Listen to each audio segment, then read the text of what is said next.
Hello, ladies and gents, boys and girls, people of all ages, sexualities, and identities, and welcome back to another film review. And today's film review is none other than what the fuck knuckles is this? Yes, that's right, it's Deadpool. I thought, you know what? It's time we go through the Deadpool trilogy. So let's get into the story, shall we? Wade Wilson is a ex-for-hire sort of soldier who once used to work in the military. Now all he does is paying checks for bounties on assholes and people who are pricks to people. One day, him and his girlfriend discover that he has cancer, and so a guy comes to a bar when Wade is very depressed and promises him that he will be a superhero, and that will help him avoid death. However, when Wade is taken to this facility in which they give him a mutant serum, he soon finds himself being affected more by the cancer.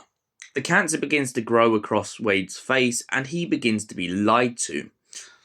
Told that all they want him for is to be a super slave, not a superhero. Wade doesn't want to accept this, and so he decides to escape by setting the place on fire. After escaping the facility, Wade then has to hide in the shadows from his girlfriend because even though he wants to approach her, she'll never love and accept him for the way he looks. However, the irony in this is that Wade's girlfriend is a prostitute who works in a dancers club, and she really doesn't give a shit. Wade then moves into a woman's house called Blind Owl. Now, don't get mistaken, Blind Owl may seem a sweet and old woman, but she takes a lot of cocaine and has guns underneath the chair. Wade and Blind Owl become very good friends, although maybe not conventional friends at that. Wade begins to talk to her about Vanessa and talks about how he thinks no one will ever accept him. Blind Owl tries to reassure him that he is blinder than her if he thinks he won't be accepted. And she also says if that woman doesn't take him back, she's just as blind. Wade gets in contact with a friend of his from the bar and explains to him his situation. The guy then begins to comment on how Wade looks exactly like someone's ballsack. Eventually, Wade manages to catch up with the guy who did what he did to him, named Francis. Now, as Wade likes to put it, Francis sounds like every British supervillain in the world. Wade also takes the mick out of him, finding out that his real name is Basil, so he says, "What are you, Basil 40? Wade takes down Francis and reunites with Vanessa.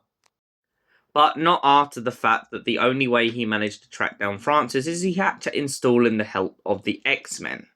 Now, Colossus has always been trying to get Wade to join the X-Men, while his rookie, Negasonic Teenage Warhead. Yep, that's right, that's her X-Men name. She really couldn't give a toss about Wade. But she's happy at the end of the story that Wade manages to essentially get back with Vanessa. They all are. However, Colossus does end up a little bit pissed off at Wade because in the first film, when he chops his hand off, he keeps his middle finger up. So, Deadpool, the first film. What do I give it out of 10? It's funny, it's chaotic, it's brilliant. Most importantly, it's Ryan Reynolds' best superhero film, and for that reason I give it a solid 10 out of 10.